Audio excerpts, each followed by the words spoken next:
վկայում է Հովհաննես Ավետարանիչը, որ դեռևս շատ բաներ են եղել,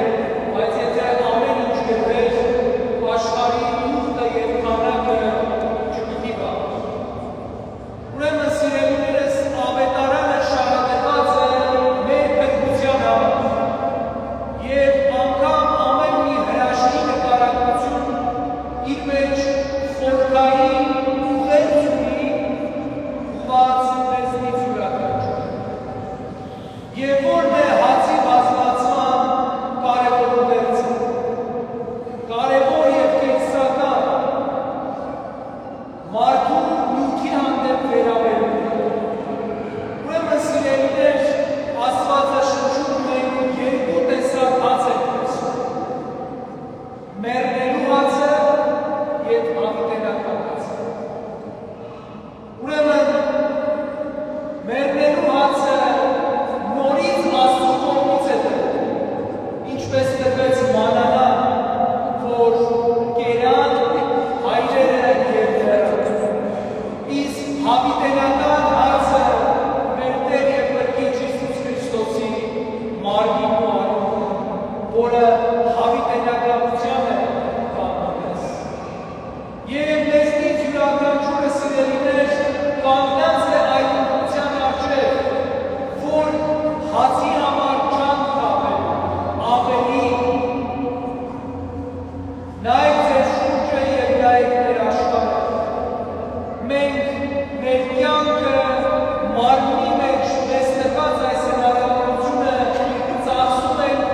մեռնելու հաց վաստակելու համար։ Մեր ջանքերը, մեր ժամանակը, մեր նպատակները, ամեն ինչ կառուցում ենք հիմնականում հաց ունենալու համար, որը պիտի այսօր ուտենք և վաղը մեռնենք։ Եվ մեզնից շատերը սիրելիներ Աստծուն են փնտրում հենց այս հացի համար, ինչպես որ հրեաները աղաղակեցին Տիրոջը և ասացին պես հաց տուր և մանանա ստացան և նաև սա պատիժ եղավ մեզ համար։ Նույն կերպ և մենք շատ ժամանակ Աստծուն ենք դառնում այս մեռնող հացը ունենալու համար։ Բայց եթե նկատեցիք ավետարանական հատվածում, այն մարդիկ, ովքեր եկել են Քրիստոսին լսելու, հաց չէին ուզում Տիրոջից։ Եվ Աստված ինքը այդ հացը տվեց նրանց։ Եվ ասաց, որ իմ ներկայությունից այն կողմ գնալու կարիք չունեն այս մարդը։ Ուրեմն սիրելիներ, այս կարևոր գաղափարն է նաև ընկած մեր այսօրվա հասարակական և հանրային կյանքի ճգնաժամը։ Իրավի մեր երկիրը, մեր հասարակությունը խորը ճգնաժամի մեջ է, որովհետև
պիտի նախ և առաջ ճշտենք մեր արժեքները, պիտի նախ և առաջ հասկանանք, թե որն է մեր գնորանը, որն է Աստծո ներկայությունը մեզ համար, աշխարհագրական այն տարածքը, որտեղ մենք ուղղակի կարող ենք լավ ապրել և այսօրվա հացը հոգալ, թե այն տեղը, որտեղ մենք ազատությամբ կարող ենք դավանել մեր Տեր Հիսուս Քրիստոսին, ունենալ մեր ընտանիքը, խոսել մեր լեզվով, ունենալ մեր արժեհամակարգը և ապրել արժանապատիվ կյանքով։ Գիտեք մի լատինական ասացվածք կա, որը շատ է օգտագործվում մեր ժողովրդի մեջ, որտեղ հաց, այնտեղ կաց։ Ուրեմն այս ասացվածքի օրիգինալը, իրականը հետևյալն է, որտեղ հաց, այնտեղ արգելիք։ Եվ ցավոք սրտի սիրելիներ, մենք մեր արժեքները, Տիրոջ հանդեպ հավատքը ոչ թե ուրիշ բանի հետ ենք փոխում այն օրավոր հացի, որ պիտի մարսվի և կեղծ դառնա։ Մեր կյանքը մենք կեղծի հետ ենք։ Ուրեմն յունեսի յուրական ջուրը այսօր այդ ուղղության առջև է։ Ընտրել կեղծը, թե հավիտենականություն։ Եվ եթե համարձակությունն է հավիտենականությունը ընտրելու, պիտի մի կողմ դնենք մեզնից կեղծավորությունը, պիտի կանգնենք